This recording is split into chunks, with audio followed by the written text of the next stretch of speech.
Good morning, Gills fans, and welcome back to Gills in the Blood TV. I am lucky enough this morning to be speaking to this man, Aaron Morris, central midfielder, centre back, right back, jack of all trades. Sadly, injured all last season, Aaron. Appreciate you coming on to have a chat. No worries. We're going to have obviously just wanted to have a talk to you about, unfortunately, about the injury, because it's a slightly different chat to just talking about the game and playing and stuff like that. So let's just crack straight on. First question. Obviously, you started off at Cardiff. Yeah. Didn't really work out there, unfortunately, and you went to Wimbledon, I believe. No, Aldershot, sorry. Aldershot first. Yeah. He was a regular there when he played in 3 seasons. Did a little bit of research. Played over 100 games. I think it was 114 appearances in 3 seasons. Something like that. I don't know the exact figure. Yeah. So what was it? So obviously you're averaging 40 games a season there. So how did you react when you first did your anterior cruciate ligament down there? It was a difficult one because I was in the last year of my contract at the time. Right. And I think it was April the 1st that I did my knee the first time. Typical. Yeah, exactly. And what happened? Yeah, I was putting off signing a new contract. The team wasn't doing too great, and I had a bit of interest from higher league. So understandably, I was still quite young. I wanted to play at the highest level that I could. 20 minutes in, it was against Oxford. Set piece, come over my head, just twisted. Was in a lot of pain. And yeah, found out I did my cruciate. I suppose at the time, like, you didn't know what it was exactly, did you? No, to be honest, I thought I'd broken my leg. Like, I was in that much pain. Yeah. I was like howling on the pitch. It wasn't like the second time. It was really, really painful. But yeah, Aldershot then went into administration and actually got relegated. And the club went into, they couldn't pay us. The PFA had to get involved. It was all quite a nasty business. We didn't get paid our wages. I think it was about 9 months. So it was a real bad spell. I mean, that was a real low point in my career. I had to go home to do all my rehab. Lucky enough, Cardiff. So you couldn't even do the rehab at the club then, I suppose? No. Cardiff turned around and said to me that I could do the rehab with them. Just obviously when I got towards the tail end of it, they couldn't do the training because they obviously couldn't be liable for the insurance purposes. Of course, if anything yeah. else had happened. Oh, blimey, I didn't realise it was that bad. I knew they got relegated. Obviously, they got relegated out of the Football League, didn't they? Yeah. No, it wasn't a great period. It was. Especially, I suppose, when you, like you say, you was quite young at the time, and you were still trying to. Obviously, you're trying to make your way in the game, and you got the injury to deal with, relegation, and then all that as well. I suppose it was a bit of a shock, wasn't it? You're probably thinking, yeah, it was this horrible. This ain't what it was all cracked up to be when you're growing up, dreaming of being a professional footballer. No, exactly. I mean, I had to move home, contemplate a couple of things, but I just got my head down. I grafted away on my own, literally, with the physio for 9-10 months and got back playing. The only manager who kept in contact with me was Neil Ardley at Wimbledon, and he always said, and I'll always appreciate it, like, from the bottom of my heart. So that's where you went next, wasn't it? Yeah, Wimbledon. So you went there to Wimbledon, but you was only there 6 months. Yeah, no, this is the funny, it's football and this is business, and I appreciate everything that he did for me. He brought me in, gave me a contract until the end of the season. It was in January time that I'd signed. Yep. And I played well, and then there was interest from Gillingham with Peter Taylor, and I spoke to Neil Ardley on the phone, and he said to me, look, tell me what the contract offer is, see if I can match it. I told him, and he said, look, it's a bit too much for us. So it was effectively, you was only there 6 months because Wimbledon couldn't match what Gills were offering, and it was a higher level at the time, wasn't it? Yeah. League One and League Two. Wimbledon was still League Two. We were Gills League One, and he said, look, I'd never stop you from playing a higher level, and he wished me all the best. And it was a horrible decision to make because I know what he did for me, getting me back into football and stuff. But at the same time, you have to be a little bit selfish in a way. You have to try and do what's best for yourself. Of course. But yeah. Sorry, bear me 2 seconds. Yeah, obviously since joining us, we've already touched on that you was a regular at the Aldershot before the first big knee injury, but your time here has been hindered, isn't it? I think, unfortunately, with obviously the latest knee injury, but even before that, you've had niggly problems, isn't it? You keep breaking down, coming back. I remember, was it that first season under Taylor? And you got Hamstrings. right back. It's I think they scored, didn't they? Your hamstring literally sort of snapped as you was trying to track back the winger, and they scored from it as you sort of collapsed on it. Yeah, that's Port it. Vale away. I was having hammy troubles before it, but I don't know. It was strange because I've never had any hammy problems, and like you can ask any of the boys, any of the coaching staff. Like I do my extra work. I don't fob it off. Exactly. So you're not cutting corners at all. No, not cutting corners at all, which makes it hurt a little bit more when you do have these niggly injuries. But yeah, it was Port Vale away, and it was Ben Williamson before Ironically, we signed him season after. Yeah. And yeah, he ran through, and literally as soon as I tried to chase him, Yeah, I remember you just turning back, and he'd sort of got on the outside, the blind side. That's it. And then you just sort of, we see you pull up and grab hold of it, and he just got. I think he got. Did he score or did he cut it back? He scored. He scored. Yeah, from a tight angle. But I remember running. I felt it go straight away. But because I was so isolated, I felt like I had to keep chasing him. So I was trying to run, and it made it worse. And I remember John Egan saying to me like, "Az, what are you doing?" I was like, "I've done my hammy." He was like, "Oh, okay." Yeah, exactly. Yeah, you can look back now, I suppose, and laugh, but at the time, At it the must be time, massively frustrating. Yeah, I was pulling my of course. hair out. It was horrible. And I was out for quite a while with that one. I think it was quite a bad one. So do you feel, in terms of us, you've got almost like a little bit of sort of making up time to do, because you've only played 60 odd games for us in 3 seasons compared to Aldershot? It must be hugely frustrating. I know it is for us as fans, because it seems like we have you for 1 season and then we lose you for 1 season, and we thought you were superb last year under Justin. I mean, obviously we know it, unfortunately it all went wrong towards the end. Yeah. But for 75% of that season, we were bloody good.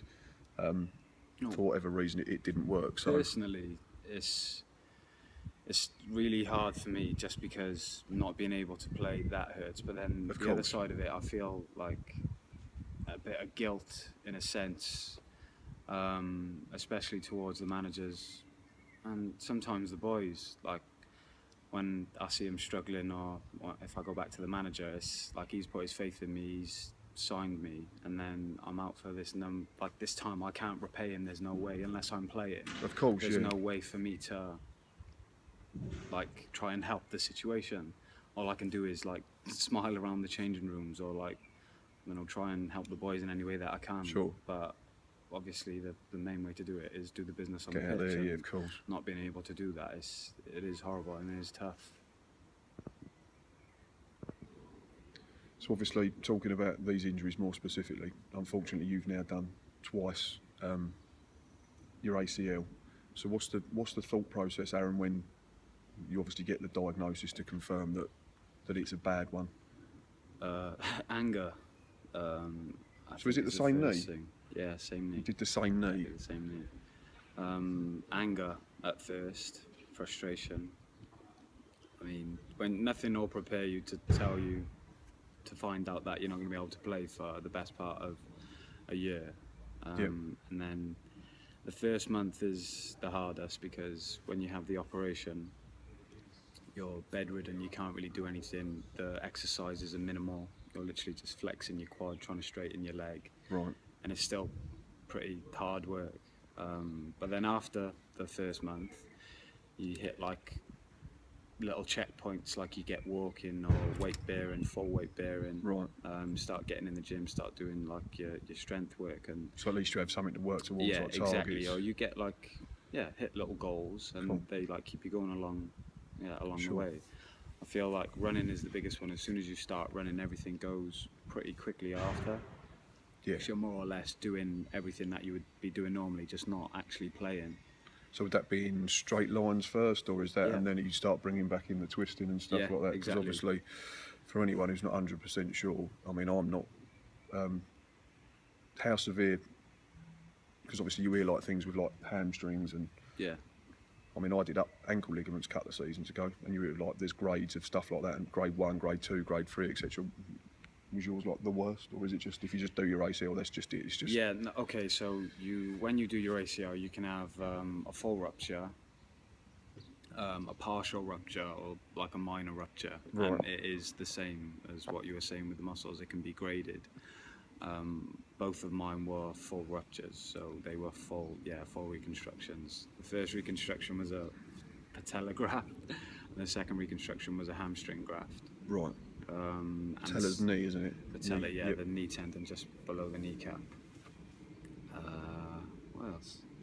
And this time round, I've had the same operation that Andrew Crofts had, Yep. where they just put like a support around the side, outside of your knee, to stop your knee from rotating, to stop that Okay. movement that Until it's ready to that start being able gets to do that thing again. the movement that ruptures the ACL is like a twist. Right. When your knee twists out, and this this thing that he's put in, I don't really know too much. I just know it's called a lateral tenodesis, I think it's called. Don't look at me. That's You're that's to more stop the expert than me, rotation. unfortunately. Okay, And so I let's hope just you say don't it's- have to let's know any just more say about it it's- ever again. Let's just say that, touch wood, that should be the last one, yeah. Obviously, last season we clearly missed you because, in terms of, you're a centre midfielder by trade, yes. Yeah. Obviously, you've played right back and you've played centre back, and you do a very good job there as well. Having obviously suffered it once, Yeah. were you better equipped this time to deal with it, or is it just as annoying, just as frustrating, just as heartbreaking, or in a sense that at least you know what the process is? Yeah. As much as that's horrible because you've already had to have it once, but at least you know. In the Does it give you like a rough idea of, like you said about the checkpoints? So at least you think, right, first week or two is going to be a nightmare, but then it's going to be a case of, right, we can start building up to this and that, and then. It was the first. Or is it just rubbish? Before I had the scan. No, before I had the scan, I was thinking in my head, look, I know what to do. Yep. I'll be fine. So did you know it was ACL this time, as soon as it had happened, because of Kind of, previous? yeah. You had a fair idea. I knew that. Whereas the there's like first time it was completely new to you and you didn't know what it was. There's a new feeling. There's a new feeling. The feeling of doing your ACL is, it's quite hard to explain unless you've done it. But I kind of feel like I know the feeling. Right. And when I did it, I was pretty sure that I'd done the crucia. Right. But we still went for the scan, obviously, to make sure. To go through the Yeah. procedure, to just to make sure. Before the scan, I was feeling quite optimistic about it and thinking, look, I know what to do if it is the worst, like I'll be fine. And knowing that I just signed a new contract, I'm not going to lie, did comfort me quite a bit. Yeah, I can see what you're saying. Obviously, Yeah. and this was a thing that come up with Max as well, because obviously we spoke to him about contracts and that, and we was asking about what the procedure is for, especially the guys that are out of contract, because it must be horrible. But I know what you're going to say. Obviously, it is, and we all love people like Nels who go around tapping the badge and kissing the badge and thumping their chest and all that. But at the end of the day, it is a career. Yeah. People have got to pay bills, got to support families and other halves, etc. Yeah. And like Max said, he said, once you've got that contract, you give your all for the club and that shirt. But at the end of the day, you still have to look after yourself. Exactly. So from the point of view that you still had a year left or two, meant you was secure in terms of the recovery. Secure and being able to fully commit to the recovery, and Without there should having be to no think, excuses. Yeah, I've not got exactly. a club at the end of it, yeah. Without having to stress out about it. Like I found myself in a fortunate position. Like, a couple of years back, I found myself in an unfortunate position where Aldershot. Yeah, like the worst case scenario, I suppose. Yeah, worst case scenario. And nobody's like, you haven't got anybody saying to you, then putting their arm around you, saying, "No, it'll be all right. We'll do this for you. We'll do that for you." Like Max said, like I said, sorry, you have to be selfish in a way to look after yourself, because nobody else is going to look after you. I found that out the hard way. And Well, now, the thing is, if you're like a lawyer or you work in an office and you do well, and then another company goes and offers you more money, 9 times out of 10 people move to that new company. But people get all anal about it because you're footballers and they think, oh, so there's no loyalty. But it's the same procedure. yeah, no, I think. So I can see what you're saying, and this has come about since I spoke to Max, that you can see it from the player's point of view more than perhaps you would if we didn't have the chance to speak to you guys, which is why I really appreciate you guys coming on and having a chat. Yeah, no, So of course you have to look after yourself. I think there gets to a point though where, when it's like the money starts getting a bit silly, or you can be a bit greedy. I feel like, without being disrespectful to our level, I don't think unless you live like a hermit. I feel like you're not going to be earning money that you're going to be able to retire and No, you're live going to the have to have same something kind to of fall lifestyle. back on afterwards. Yeah. So I think the boys at the top, then you can point the finger and be like, talk about loyalty, because they're earning money. So it's a case of you almost go, oh, bless you, it's only one Ferrari this week. Yeah, Exactly. It makes no difference to the way they live day to Exactly. day and pay their bills. But for you guys, it could be the difference between being able to or not being able to pay the mortgage. A that mortgage paid off at the end of the career, or do you know what? That's what I'm trying to say. No, of course, I appreciate that. And like I said, it's been great because it was the Max chat actually come about because he messaged me on Twitter because he had the ump with me. Because I'd put up a tweet as a bit of a joke and he took umbrage to it. And I said, look, follow me, we'll have a chat. And then if you want to come on the channel and we'll get your side of things in terms of how you boys deal with things on Twitter after game. It come about with like things how players react after games and fans were getting the ump because they get fed up with that "we go again" hashtag. And it sort of went from there. And to be fair to Max, he come on and he was absolutely brilliant. And he spoke about loads of stuff, but obviously he's in the position. He's just had a little one. So Yeah. but no, so it's great that you guys are willing to come on and sort of open up and talk about that side of things. No. Right, final question, Aaron, about the injury, because I'm sure you're fed up with talking about it. How tough is it mentally when you've done it not once but twice, and then as you've touched on, you said it's the same knee. So is that now something that's always there, always in the back of your mind that this could happen again? I think when you're training and when you're not playing, it's in the back of my mind. As soon as you get on the pitch, Instinct takes over. Right. The first time I did it, I thought I was coming back too early. I didn't have any like reserve game, friendly game. I was straight in. This is at Wimbledon, straight into a league match. Frampton, then his collarbone, and I got thrown on centre back against Scunny, who got promoted that season. Okay. Away, so it was a tough game. Went in and literally my first touch of the ball was a 50-50, and like you just said, instinct took over. Went into the challenge, flew into the challenge, won the ball, and he felt fine. And from then on in, I was thinking, do you know what? No, it's I'm okay. fine. You just need to get. Yeah. They all sort of say that, don't you? Anyone that suffers any sort of injury like that, you just need to get clattered. Yeah, And exactly. then you go, oh, actually, I am okay. It is all right. So Exactly, and that's what happened. So, yeah, like I said, training around the place. Yes, okay, it's going to be in the back of my head. It's happened. it has to twice be, now. surely. Yeah. That's human nature. But in a game, you don't give it a second thought. And it is, I suppose, it's an injury that if it happens, it just happens like that. It's not like it's a gradual thing. So it'd be, if it happens, it's happened. You can't change it, obviously. Yeah, you can't do anything about it. Right, on to the team. Good watcher, bad watcher, or do you try not to bother? Towards the end of last season, I was nervous as hell, but Yeah, it I weren't fun. I thoroughly enjoyed it. Northampton last game of the season, me and Daki were sat like on the side of the pitch. Yeah. We had our phones down between us so we could check the scores. And every shot, every block, every pass, we're jumping up and down. And at the end of the game, obviously, it was. Well, did you see us lot joy go all in the round. away end when we thought that Fleetwood had scored? And then Defanti Cole it was ruled out for offside, so we was desperately trying to tell each other. I remember, because I was looking We was at all going the like that phone up and the stand, going, no, thinking- it's been disallowed. We remember looking at the phone thinking, what's happened there? They must be cheering for something, but Yeah. obviously, disallowed. No, it was disallowed. And then I think the lad next to us had it on his Sky Bet account, and it was like for the last 5 minutes, Fleetwood have got the ball, Fleetwood have got the ball, Fleetwood have got the ball, safe. And then it came up 94-45, and it come up dangerous Portland attack. And he just sort of put his phone in his pocket and then done the old. And then it come up full time, and then everyone just went, and I started crying live on a match day live that I do, and it was all a bit embarrassing, but it was massive relief. And Exactly, relief. I think that was the best word to describe it. right, just quickly before I let you go, because you want to go and tee off, and you're getting pestered by Daki. In terms of next season for Aaron Morris, what's the aim? Just to get back in the side? The aim is, get back in the team, play. I'd be happy with, I don't know, anything over 25 games, 30 games. I'd be more than happy with that for the first season back. Yeah. And in terms of the team, just anything better than a relegation battle that goes to the final day and you have to watch it on your mobile? Exactly. Anything better than that. Nah, just let's strive for mid-table, and then if anything happens along the Consolidate and go season, from there. Yeah, go from there. No, I think we we'd all happily take mid-season.